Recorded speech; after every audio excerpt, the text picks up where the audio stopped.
जय जय जाप जय जय शब्द परस्तुति तत्पर विश्वनुते झंझण झिंझिम झिंकृतनूपुर सिंजित मोहित भूतिपते नटित नटार्ध नटी नट नायक नाटिनी नाटन नाट्यरते जय जय हे महिषासुर मर्दिनी रम्य कपरदिनी शैल सुते। मैं हूं आचार्य रमाकांत मिश्र। अपने इस YouTube चैनल पर सभी दर्शकों का एक बार पुनः हार्दिक स्वागत करता हूं। वर्तमान समय में राजनीतिक परिवेश की अगर किसी भी गणना का विचार किया जाए तो आपके समक्ष रखता हूं, जब तक उत्तर प्रदेश का शासन मजबूत है, योगी आदित्यनाथ के हाथों में है, तब तक यहाँ पर सनातन धर्म के अनुयायी, सनातन धर्म को मानने वाले और चिरकाल से जो वास कर रहे हैं, ऐसे लोग अपने को सुरक्षित समझते हैं। परंतु राजनीतिक प्रतिस्पर्धा में जब कोई विरोधी दल अनेक प्रकार के विरोधाभास की स्थिति को अपनाते हुए और छल बल की नीति अपनाता है, तो ऐसे में एक प्रश्न जनता के मन में उठता है, क्या गुरुजी आप बताइए कि आने वाला समय उत्तर प्रदेश के अंदर भारतीय जनता पार्टी फिर एक बार सत्ता में वापस आएगी, जो एनडीए की सरकार है, या अखिलेश यादव का पलड़ा भारी रहेगा? क्योंकि इन्होंने जब पिछला चुनाव लोकसभा का हुआ था तो लोकसभा में इनका प्रबल बहुमत उत्तर प्रदेश के अंदर ताकतवर रूप में उभरे थे। ऐसी क्या स्थितियां हैं? अखिलेश के मन में एक धारणा है कि एक बार ही भारतीय जनता पार्टी की सरकार बन पाती है और दूसरी बार उनकी पार्टी आ जाएगी, ऐसा उनको विश्वास था, क्योंकि अभी तक ऐसे ही चलता चला आया है उत्तर प्रदेश के अंदर।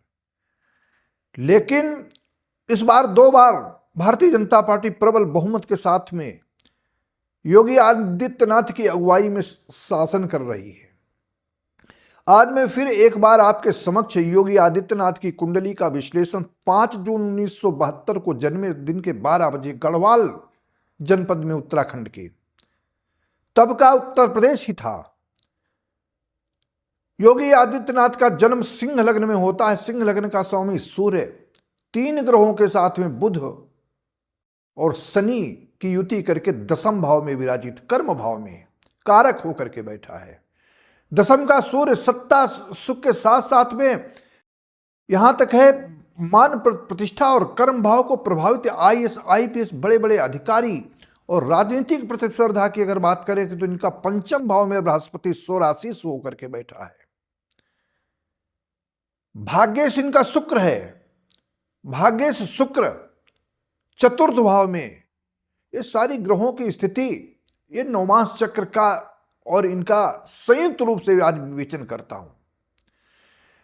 जब कुंभ राशि है जन्म से योगी आदित्यनाथ की, कुंभ राशि शनि सिंह लग्न की कुंडली में सप्तम भाव में विराजमान है और दशम भाव में बैठा हुआ शनि की 10वीं दृष्टि विवाह स्थान, मांगलिक स्थान, यहां तक है पार्टनर के स्थान पर पड़ता है, विषयोग बनाता है। विषयोग योगी आदित्यनाथ जी के कारण आपस के लोग इनसे कुछ विरोध करते ही रहेंगे और हमेशा करते रहेंगे। शुरुआत इनके जीवन में ऐसा योग है कि जितना नजदीक आदमी होगा इनके, उतना ही विरोध की स्थिति उत्पन्न होगी।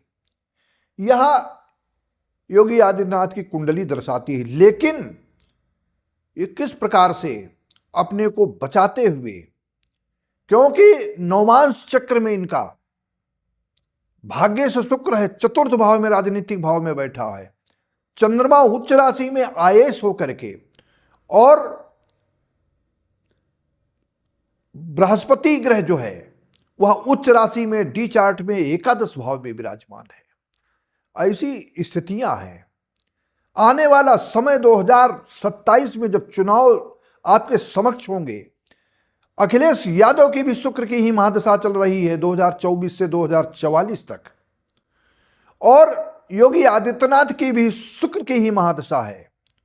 वो भी 2024 से 2044, मात्र कुछ महीनों का अंतर है जन्म के समय की स्थिति के आधार पर। परंतु अब यहां पर अपनी करनी और करनी के साथ में अपने किए हुए कर्मों का फल शनि देता है। अखिलेश की कुंडली का विवेचन जब करता हूं, उनकी सिंह लग्न की बजाय इनकी कन्या लग्न है। लग्नेश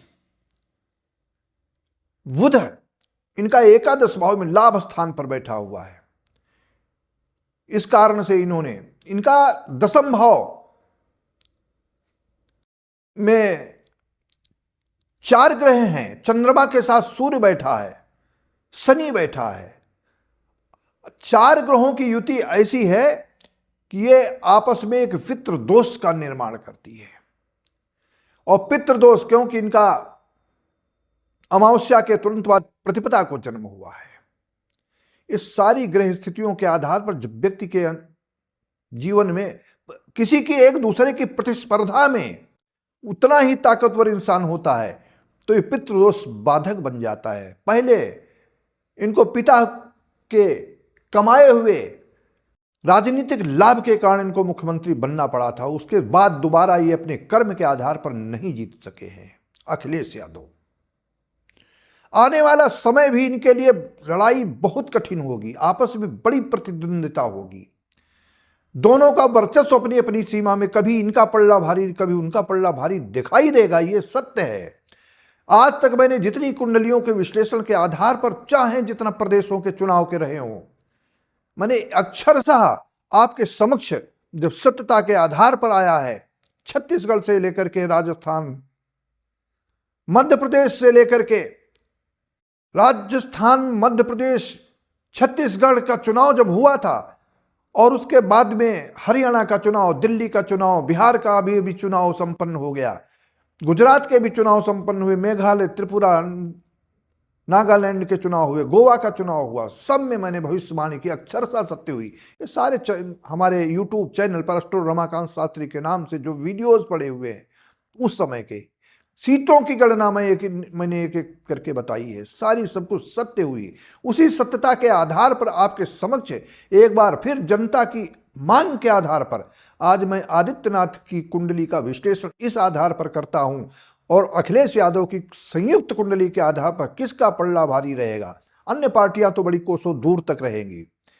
एनडीए में कुछ आपस के लोग आने वाले समय तक कुछ प्रतिद्वंदिता करेंगे, लेकिन इसमें एनडीए का जो केंद्रीय नेतृत्व है, वह केंद्रीय नेतृत्व उसको संभालेगा, प्रयास करेगा।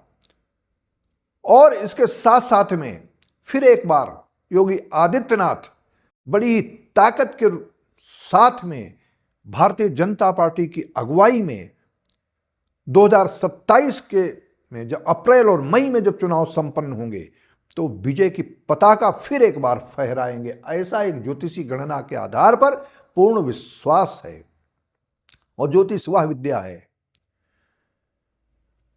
जिसके माध्यम से आने वाले सैकड़ों वर्ष, हजारों वर्ष पूर्व की घटनाओं को पहले ही बताया जा सकता है। लेकिन आज अभी वर्तमान समय कलयुग है, तुरंत हर व्यक्ति चाहता है कि जो आज कही जाए बात वो हमारे सामने ही सफल हो। इसलिए राजनीतिक क्षेत्र में मैंने जो भविष्यवाणियां करता हूं, चाहे वह राजनीतिक क्षेत्र के अलावा भी हो, चाहे सोने चांदी के भावों की स्थिति के बारे में मैंने बहुत पहले, 1 साल पहले कहा, सोने चांदी के भाव बहुत उछाल पर आएंगे। साथ साथ में युद्ध की विभीषिका, आज देख रहे हैं अमेरिका ने युद्ध कर दिया है। ये सारी स्थितियां मैं दूसरे वीडियो के माध्यम से आपको बतलाऊंगा। लेकिन आज योगी आदित्यनाथ की कुंडली का विश्लेषण के आधार पर आपको फिर एक बार कहना चाहता हूं, आने वाला 2027 का चुनाव अभी अखिलेश यादव जी के लिए बहुत भारी पड़ने वाला है। वो चुनाव नहीं जीत पाएंगे और फिर एक बार भारतीय जनता पार्टी चुनाव जीत करके और एक बार फिर सरकार बनाएगी। योगी आदित्यनाथ की अगुवाई में ये सब कुछ होगा। ये ऐसा ज्योतिषी गणना के आधार पर 100% विश्वास के आधार पर आपके समक्ष रखता हूं। आप सबसे एक बार फिर मैं विनम्रता के साथ में कहना चाहता हूं, हमारे इस चैनल को अधिक से अधिक सब्सक्राइब करते हुए, जो नए लोग जुड़ते हैं एक बार सब्सक्राइब जरूर करें। कारण क्या है कि लोग सुनते तो बहुत प्रेम से हैं, लाखों लाख लोग सुनते हैं, लेकिन उतना ही अगर सब्सक्राइब करते हैं उत्साह बढ़ता रहेगा। अनेक आने वाली पीढ़ियों तक इस बात का एक उदाहरण होगा कि ज्योतिष वह विद्या है जो आने वाले समय को पहले ही से बता दिया करती है। तो इस आधार पर राजनीतिक क्षेत्र में जो भविष्यवाणी की है, फिर एक बार योगी आदित्यनाथ की सरकार बनेगी आने वाले चुनाव 2027 में। तब तक के लिए आप सबसे मैं ये कहता हूं कि आप हमारे इस वीडियो को शेयर करें। आप सबके लिए फिर एक बार बहुत बहुत धन्यवाद।